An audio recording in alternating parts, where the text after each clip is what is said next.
जय हिंद दोस्तों, स्वागत है आप सभी का सुरुचि स्टडी पॉइंट में। आज हम गुलाम वंश का जो अगला शासक था आराम शाह और इल्तुतमिश के बारे में जानेंगे। इससे पहले हमने गुलाम वंश के जो संस्थापक कुतुबुद्दीन ऐबक के बारे में पूरा बताया। अगर आप कुतुबुद्दीन ऐबक के बारे में पढ़ना चाहते हैं तो हमारा इससे पहले वाला वीडियो देखिए, उसमें हमने कुतुबुद्दीन ऐबक के बारे में पूरा बताया है। अब हम इल्तुतमिश के बारे में जानेंगे। आज हम इल्तुतमिश के बारे में जानेंगे। कुतुबुद्दीन ऐबक के बाद आराम शाह गद्दी पर बैठता है, लेकिन आराम शाह अयोग्य शासक होता है। कुतुबुद्दीन ऐबक के बाद आराम शाह गद्दी पर बैठता है, लेकिन ये जो आराम शाह होता है वो योग्य शासक नहीं रहता है।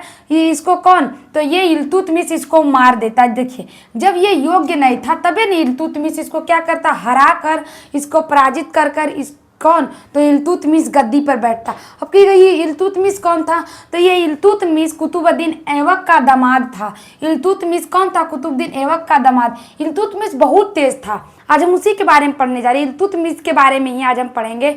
इल्तुतमिश जो था बहुत तेज था, जानते, इसका बेटिए से शादी कर लेता है। कुतुबुद्दीन ऐबक की जो बेटी थी उससे कौन विवाह कर लेता है, उससे ये इल्तुतमिश विवाह कर लेता है। सोचा कि अरे अगर हम कुतुबुद्दीन ऐबक की बेटी से विवाह करेंगे ना तो ऑटोमेटिकली इसका जो गद्दी होगा वो हमको हो जाएगा, अपने आप इसका गद्दी हमारे पास से चल कर आएगा। इसीलिए किया, उसकी बेटी को क्या करता है, अब बेटी से अपना विवाह रचा लेता है। तो ये कुतुबुद्दीन ऐबक का दामाद बन जाता है इल्तुतमिश। तो इल्तुतमिश जो था ने वो कहता था कि कुतुबुद्दीन ऐबक मरेगा नहीं तो हम गद्दी पर बैठेंगे। क्या कहा, कुतुबुद्दीन ऐबक जब मरेगा तब कहा इल्तुतमिश की जब हमारे ससुर जी मरेंगे ने तब हम गद्दी पर बैठेंगे।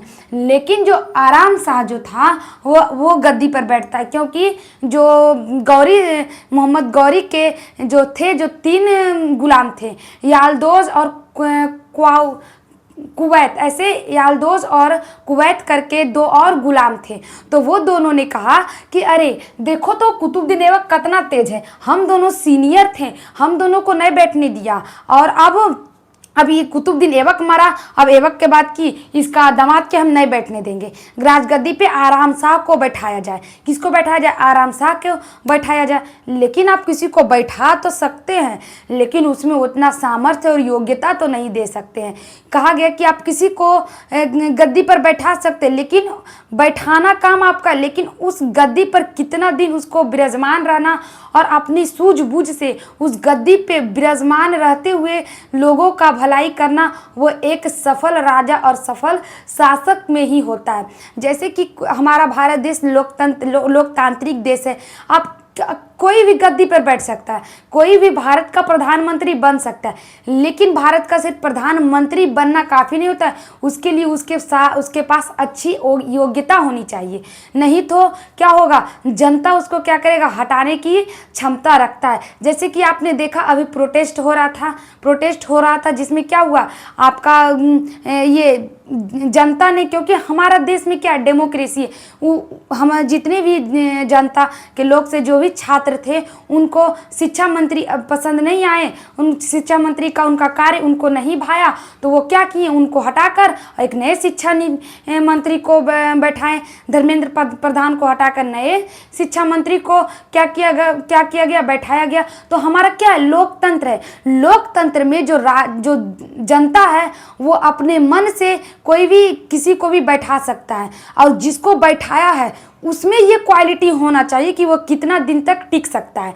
अगर उसमें क्वालिटी है कि वो अच्छे से शासन करे तो वो बरसों तक रह सकता है। अगर उसमें क्वालिटी नहीं है तो आज बैठा कल खत्म। तो यही बात क्या था, ये आपका यालदोज और कुवैत को नहीं समझ में आया कि अरे हम इसको आराम शाह को तो बैठा रहे हैं, लेकिन ये योग्य नहीं था, आराम शाह योग्य शासक नहीं था, इसीलिए ये इसका हत्या जो था इल्तुतमिश कर देता है और ये करता है, ये गद्दी पर बैठ जाता। आराम शाह का हत्या इल्तुतमिश कर और दिल्ली का गद्दी पर, दिल्ली सल्तनत पे इल्तुतमिश बैठता। इल्तुतमिश कौन था, तो दामाद था किसका, इसका ऐबक का दामाद इल्तुतमिश था। अब देखिए हम इल्तुतमिश के बारे में पढ़ेंगे। अब हम किसके बारे में पढ़ेंगे, इल्तुतमिश के बारे में पढ़ेंगे। इल्तुतमिश 1211 ईस्वी में दिल्ली की गद्दी पर बैठा। इल्तुतमिश जो था वो तुर्किस्तान का इलवरी तुर्क था। ये जो इल्तुतमिश था वो तुर्क था। इल्तुतमिश क्या था? तुर्क था। तुर्क जो होते हैं, तुर्की के जो लोग होते हैं, तुर्की वो अपने युद्ध करने में माहिर होता है। जो तुर्क के सेना होते हैं वो अपने ही युद्ध करने में माहिर होते हैं, अपने ही पराक्रमी होते हैं और युद्ध करने में बहुत माहिर होते हैं। तो इल्तुतमिश को वो क्या करते हैं? इल्तुतमिश आराम शाह को हराकर और दिल्ली सल्तनत की गद्दी पर बैठते हैं। 1211 ईस्वी में ही क्या आराम शाह को हराकर ये इल्तुतमिश 1211 ईस्वी में दिल्ली की गद्दी पर बैठा। और इल्तुतमिश जो था वो कहाँ का था? तो तुर्किस्तान का था। इल्तुतमिश तुर्किस्तान का इलवरी तुर्क था। क्वेश्चन आएगा इल्तुतमिश कहाँ का था? तो तुर्किस्तान का था, इलवरी तुर्क था। कैसा तुर्क था? तो इलवरी तुर्क था, जो ऐबक का गुलाम एवं दामाद था। इल्तुतमिश बदायूं का गवर्नर था। देखो कहा गया कि जो ऐबक जो था, ऐबक का जो दामाद भी था और गुलाम भी था। कहा जाएगा ऐबक का दामाद और गुलाम किसे कहा गया? तो इल्तुतमिश को कहा गया। ये इसका गुलाम भी था, ये इसका गुलाम भी था और इसका दामाद भी था। कौन? इल्तुतमिश। इल्तुतमिश गुलाम रहते दामाद बन गया, उसको अपने बेटी से विवाह कर लिया, उसका बेटी तो दामाद बन गया। कितना दिमाग लगाया। अब देखिए वही ना हम बात बोल रहे थे कि इल्तुतमिश चुपचाप बैठ के टुकुर टुकुर देख रहा था कि कुतुबुद्दीन ऐबक कौन कौन अधूरा काम करता है, इसको जाकर पूरा करेंगे और हम महान बन जाएंगे, हमारा भी थोड़ा इतिहास में नाम लिया जाएगा। पहले नंबर तू इतना चालाक था कि अब उसका बेटिए से विवाह कर लेता है। सोचिए, उसको बेटी को अपने जाल में फंसा कर उससे विवाह कर लेता है। तो देखिए आगे हम पढ़ते हैं कि देखिए इल्तुतमिश 1211 ईस्वी में दिल्ली की गद्दी पर बैठा और इल्तुतमिश तुर्किस्तान का इलवरी तुर्क था, जो ऐबक का गुलाम एवं दामाद था। इल्तुतमिश बदायूं का गवर्नर था जब ऐबक की मृत्यु हुई थी उस समय। अब देखिए जो इल्तुतमिश जो था वो क्या किया? दिल्ली अपना राजधानी बनाया। क्या किया? दिल्ली अपना राजधानी बनाया। आप याद कीजिए, जो कुतुबुद्दीन ऐबक जो था अपनी राजधानी लाहौर बनाता है। कुतुबुद्दीन ऐबक अपनी राजधानी लाहौर बनाता है, जो सही नहीं था। जो क्या था? सही नहीं था। उसके बाद यही देख रहा था, यही जो कुतुबुद्दीन ऐबक जो था टुकुर टुकुर देख रहा कि देखो ये लाहौर बनाया, लेकिन लाहौर राजधानी नहीं होना चाहिए, राजधानी दिल्ली होना चाहिए। तो ये जो कुतुबुद्दीन ऐबक जो दिल्ली नहीं बनाया था, राजधानी लाहौर बनाया था, उसी को ये इल्तुतमिश क्या करता है? लाहौर से स्थानांतरित कर देता है राजधानी दिल्ली। मतलब लाहौर से ले जाकर दिल्ली में राजधानी बनाता है। किसको? तो दिल्ली को राजधानी बनाने वाला कौन था? इल्तुतमिश था। दिल्ली को राजधानी बनाने वाला कौन था? इल्तुतमिश था। ऐबक तो लाहौर बनाया था, ऐबक ने राजधानी लाहौर बनाई थी, लेकिन इल्तुतमिश जो था उसको दिल्ली ले गया और वहाँ दिल्ली राजधानी बनाया। देखिए जो इल्तुतमिश जो था वो बगदाद के खलीफा से खिलत लिया था। बगदाद के खलीफा से खिलत लिया था। हमने बताया था कि जो कुतुबुद्दीन ऐबक जो था वो खिलत नहीं लेता है। खिलत किसे कहते हैं? जो खलीफा से खिलत लिया जाता है, जो एक क्या होती कानूनी प्रक्रिया होती है इस्लाम के लोगों में। सुल्तान, जब कोई सुल्तान बनता है तो उसे खलीफा से खिलत लिया जाता है, जिससे वो क्या कहलाए?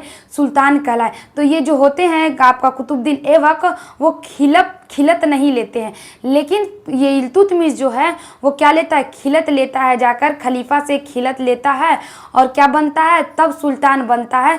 तभी इसे सल्तनत काल का वास्तविक सुल्तान, मतलब सल्तनत काल का, या कह सकते दिल्ली सल्तनत का संस्थापक, वास्तविक संस्थापक कुतुबुद्दीन ऐबक को आपका इल्तुतमिश को कहा जाता है। वास्तविक संस्थापक आपका इल्तुतमिश को कहा जाता है, क्योंकि इन्होंने खलीफा से खिलत लिया था। इन्होंने क्या किया था? खलीफा से खिलत लिया था। कुतुब मीनार का निर्माण करवाया। देखिए इल्तुतमिश क्या करवाता है? कुतुब मीनार का निर्माण करवाता है बाबू। जो आपका कुतुबुद्दीन ऐबक क्या किया था? सिर्फ नींव रखा। देखिए जो काम ये ऐबक ने अधूरा छोड़ा, वो काम को इसने पूरा किया। जो कुतुबुद्दीन ऐबक जो था खलीफा से खिलत नहीं लिया, इल्तुतमिश खलीफा से खिलत ले लेता है। इल्तुतमिश क्या कराता है? ये आपका जो ये कुतुब मीनार उसका पूरा निर्माण करवाता है, 10 मंजिली तक उसको क्या करवाता है, निर्माण करवाता है। तो निर्माण किसने करवाया, तो अगर क्वेश्चन आता है कि कुतुबुद्दीन ऐबक जो था क्या वो निर्माण करवाया था, नहीं, उसने नींव रखी थी। तो निर्माण करवाने वाला कौन था, इल्तुतमिश था। एक क्वेश्चन आएगा कुतुब मीनार का निर्माण किसने करवाया, तो इल्तुतमिश करवाया, नींव कुतुबुद्दीन ऐबक रखता है। इतना कॉन्सेप्ट क्लियर है तो हम आगे बढ़ते। इतना समझ में आ गया ना कि कुतुब मीनार का निर्माण किसने कराया, इल्तुतमिश। इसने सिक्का चलवाया, ये इल्तुतमिश है ने उसने सिक्का चलवाया। इल्तुतमिश सिक्का चलवाता है और ये नवाज पढ़ता है उसमें खुतवा, जो नवाज पढ़ता है उसमें ये खुतवा को ऐड किया। जब जो मुस्लिम धर्म के लोग होंगे वो जानते होंगे कि नमाज पढ़ा जाता है, हमको तो आइडिया नहीं है क्योंकि हम लोग नमाज नहीं पढ़ते, लेकिन जो नमाज पढ़ते उनको आइडिया होगा कि खुतवा क्या होता है, खुतवा क्या होता है। तो इसने खुतवा चलाया। कौन खुतवा चलाते हैं, तो इल्तुतमिश नवाज में खुतवा चलाते हैं और इसने सिक्का भी चलाया। जो कुतुबुद्दीन ऐबक का जो दामाद था इल्तुतमिश क्या कराता है, सिक्का चलवाता है और खुतवा का प्रचलन करता है। कौन, इल्तुतमिश। इसने मकबरा का निर्माण करवाया। ये जो थे इल्तुतमिश जो थे इसने मकबरा का निर्माण करवाया। आई नो जो मकबरा होता है, जब ये कोई भी इस्लाम धर्म में जब कोई भी अच्छा मतलब कहा जाता है, कोई अच्छा पुरुष जब डेट करता है एकदम अच्छा एकदम कह सकते हैं महान, उसको हम कह सकते हैं इस्लाम धर्म का जो महान व्यक्ति होता है या कोई बहुत अच्छा कार्य करता है, और जो अच्छा व्यक्ति जब उनकी डेथ होती है तो उनके जहाँ उनको दफनाया जाता है उस पर मकबरा बना दिया जाता है। तो कहा जाएगा कि मकबरा निर्माण कराने का प्रथा किसने चालू किया, मकबरा निर्माण किसने करवाया, तो इल्तुतमिश करवाता है। जैसे कोई व्यक्ति जो हिंदू धर्म में कोई व्यक्ति अगर महान व्यक्ति एकदम महान पुरुष का डेथ होता है तो मंदिर बना दिया जाता है। वैसा ही अगर मुस्लिम धर्म में अगर कोई ऐसे कहा जाए कोई ऐसे व्यक्ति का डेथ होता है जो अपने जीवन काल में उन्होंने बहुत अच्छा कार्य किया हो या वो बहुत महान हो, तो उसमें उनके जो जहाँ पे उनको दफनाया जाता है उस पर मकबरा बना दिया जाता है। तो मकबरा निर्माण किसने करवाया, मकबरा निर्माण करवाने वाला जो था वो कौन था, इल्तुतमिश था। जलालुद्दीन मांगवरनी, आप जलालुद्दीन मांगवरनी के बारे में नहीं जानते होंगे, हम आपको बताते हैं। जलालुद्दीन मांगवरनी कौन था, जलालुद्दीन जो मांगवरनी था वो ये आपका इल्तुतमिश के दरबार में आया था शरण मांगने के लिए। जलालुद्दीन मांगवरनी जो था इल्तुतमिश के दरबार में आता है शरण मांगने के लिए। अब काहे आता है, ये देखिए जलालुद्दीन मांगवरनी जो था ने वो आया आपका इल्तुतमिश के दरबार में शरण मांगने के लिए कि हमको शरण ने दे दीजिए। तो इल्तुतमिश पूछा काहे भाई तुम काहे भागले हमरा पास आया, तुमको क्या दिक्कत है। तो ये बोलता है ने मांगवरनी कि जानते हैं हमारा पीछे चंगेज खां पड़ल है, चंगेज खान हमारे पीछे पड़ा हुआ। तब दिमाग सनक जाता है किसका, इल्तुतमिश का। इल्तुतमिश का तुरंत दिमाग सनकता है, तुरंत कहता है उठो उठो तुम जाओ जहाँ से आया वहाँ चल जाओ। काहे, क्योंकि चंगेज खान बहुत ही क्रूर शासक था। चंगेज खान इतना क्रूर शासक था कि वो जब इंसान को मारता था ने तो उसकी मुंडी काटकर अपने भाले में गुथता था, उसको माला गुथवाता था और अपने सैनिकों से कहता था अगर जिसका भाला में जितना इंसान का मूड़ी रहेगा हम उसको पुरस्कार देंगे। चंगेज खान इतना क्रूर शासक था कि जो गर्भवती महिला का जो गर्भवती महिला होती थी उसका पेट फाड़कर उसका बच्चा को निकालकर उसका मूड़ी काटकर वो भाला में खोसता था। इतना वो क्रूर शासक था चंगेज खान। वो जहाँ जाता था वहाँ क्या करता था, एकदम पूरा विनाश कर देता था, हम सभी का नाश कर देता था चंगेज खान। इसीलिए क्या की कहा कि अरे तू तो आया है जलालुद्दीन मांगवरनी, तू तो आया है हमको मांगूंग जार के चल जाएगा, जाओ जाओ हम तुमको नहीं रखेंगे। क्या कहा, उसकी पत्नी उसको भगा देता है। जलालुद्दीन मांगवरनी को क्या करता है, इल्तुतमिश और उसकी पत्नी दोनों मिलके उसको भगा देता है कि तुम जहाँ से आया जैसे आया उसी चल जाओ, हम तुमको शरण नहीं देंगे। तो कौन शरण नहीं देता है, जलालुद्दीन मांगवरनी को शरण नहीं देता है कौन, इल्तुतमिश नहीं देता है। किसके डर से, तो चंगेज खां के डर से उसको शरण नहीं देता। देखिए ये इकता व्यवस्था चालू किया ये आपका इल्तुतमिश जो थे वो इकता व्यवस्था चालू किया। सातवाहन वंश में हम आपको पढ़ाए होंगे कि समानती व्यवस्था चालू किया था, ये सातवाहन में, लेकिन इसमें इकता व्यवस्था चालू किया। इकता व्यवस्था क्या होता है, एकता व्यवस्था के अंडर जो भी अगर कोई व्यक्ति अपना श्रम काम कर रहा, काम करने के बदले उसको पैसा ना देना, उसको भूमि दे देना। मतलब आप कोई भी काम किए, आपको आप 2-250 रुपया का काम किए तो वो आपको 250 रुपया नहीं देगा, उसके बदले आपको ज़मीन दे देगा। तो एकता व्यवस्था में वेतन के बदले भूमि दी जाती थी। एकता व्यवस्था में क्या किया, वेतन के बदले भूमि दी जाती थी, उसको हम एकता व्यवस्था कहते थे। ये अच्छा व्यवस्था नहीं था, क्योंकि देखिए ऐसे में तो जो अच्छा पोस्ट पे है, जो अच्छा कमा रहा, उसके पास तो बहुत सारा ज़मीन आ जाएगा। वो क्या हो जाएगा, ज़मीन आ जाएगा, तो बहुत सारा ज़मीन आ जाएगा, तो एक समय ऐसा आएगा कि जितना भी ज़मीन है उसी के अंडर चला जाएगा, जो ज़्यादा अच्छा इनकम है उसका।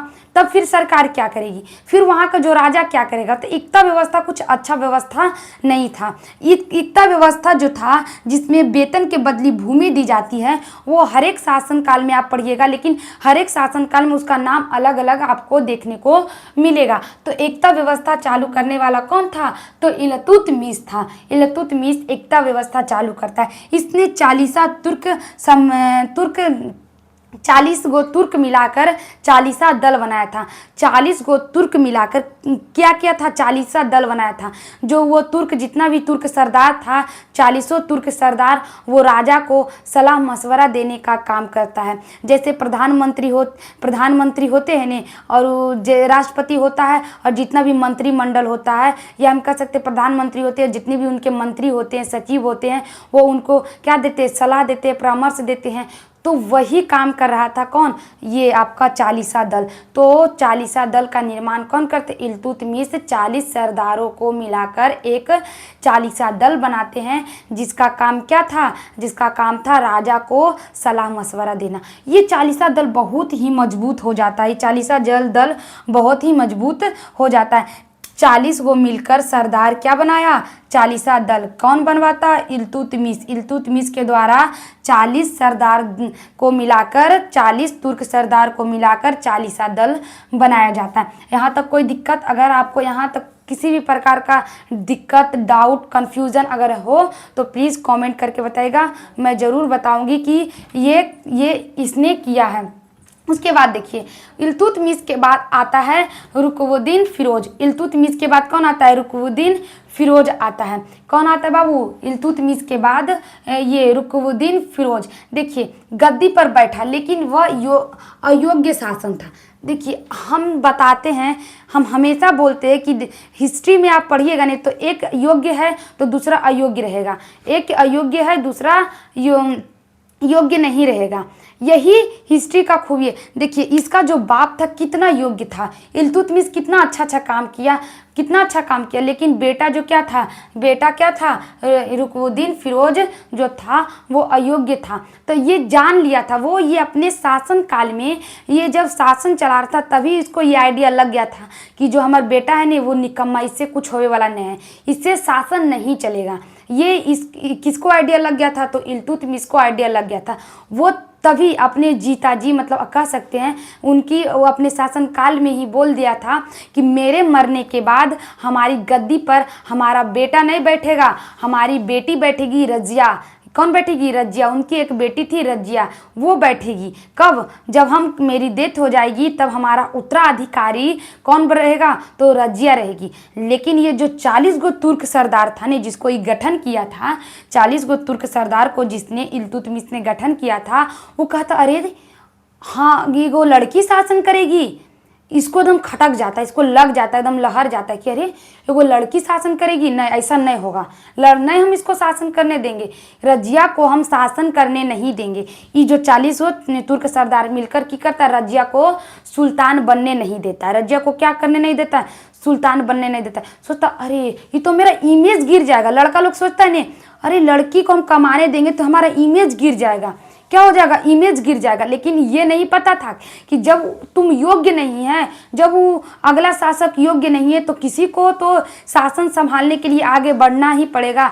तो योग्यता उनकी जेंडर पे डिपेंड नहीं करता, उनका सोचने समझने और उनमें जो क्वालिटी है उस पर डिपेंड करता है। आज की हर एक लड़की क्या नहीं कर रही, और ऐसा भी लड़का है जो बहुत कुछ कर रहा, लेकिन अगर ऐसा भी आपको 10% 20% लड़का मिलेगा जो क्या है, कोई काम का नहीं है, क्या है, कोई काम का नहीं, जो अपने परिवार को भी सही ढंग से नहीं चला पाता। तो क्या एक लड़की अपने परिवार को नहीं चला पाती है? चलाती है। अगर बहुत सारा ऐसा घर देखिएगा जो जिसमें लड़का उसका पति काम नहीं करता है, उसका पति बेकार है एकदम, दिन भर पी पा के सुतल रहता है, तो उसका जो पत्नी होती है, उसकी पत्नी अपनी घर को संवारती है और चलाती है। तो लड़की भी क्या, लड़कियों में भी अनेक प्रकार का क्वालिटी होता है, बट वो अपने क्वालिटी को उभारे तभी तो पता लगेगा। सिर्फ मेकअप करना और अच्छा कपड़ा पहनना उसके व्यक्तित्व को नहीं बतलाता है, बल्कि उसमें क्या गुण है, उसके क्वालिटी क्या, इससे इंसान का क्या होता है, उसका पता लगता है कि इसका वैल्यू पता लगता है। आप 10,000 का मेकअप कर लीजिए, 12,000 का कपड़ा पहन लीजिए, उससे कोई भी आपको नहीं कहेगा कि बहुत श्रेष्ठ है। वही आप अगर आपका वेशभूषा सिंपल है, साधारण है, लेकिन आप में ज्ञान का भंडार है, तो आपको हर एक जगह इज्जत और रिस्पेक्ट की नज़र से देखा जाता है। तो थोड़ा सा ज्ञान पर और थोड़ा सा स्टडी पे ध्यान दीजिए। बाकी लड़की भी क्या, लड़कों से कम नहीं। देखिए, रुकनुद्दीन फिरोज शाह कौन गद्दी पर बैठता है, लेकिन ये अयोग्य था। की कहे ये अयोग्य शासक था। और रजिया दिमाग लगाई, रजिया की कही ने, अरे हमार पापा कहे कि तुम गद्दी पर संभालना, तुम कैसे बैठ गया? अपन भैया कहती, अरे पापा तो बोले कि हम गद्दी पर बैठेंगे, तुम कैसे बैठ गया? ये जनता के बीच चल जाती, जनता के जाकर कहती है, गुहार लगाती है कि देखिए मेरे साथ नाइंसाफ़ी हुआ। हमारे जो अब्बू थे, हमारे जो पापा थे, वो बोले थे कि रजिया गद्दी पर बैठेगी, लेकिन इसको जो 40 गो सरदार मिलकर इसको गद्दी पर बैठा देता है। रुकनुद्दीन फिरोज को सबको कहता हाँ, और सब तंग भी था कि फिरोज शाह जो था आपका रुकनुद्दीन फिरोज, वो अच्छा शासक नहीं था, अयोग्य शासक था। तो सब बोलता है कि नहीं तुम सही बोल रही है, रजिया को ही क्या होना चाहिए, सुल्तान होना चाहिए। तो रजिया अपने अधिकार के लिए लड़ी, अपने अधिकार के लिए बोली, तभी ना उसको कहता कि मतलब है किया जाता है गद्दी उद्दी पर बैठे लगे, हम कितना अच्छा खा पी सुतल है। ऐसा का वो मतलब लड़की लोग का होता है मोटिव, किए जाता है ये सब करेला, आराम से मेकअप करके बैठल रहो।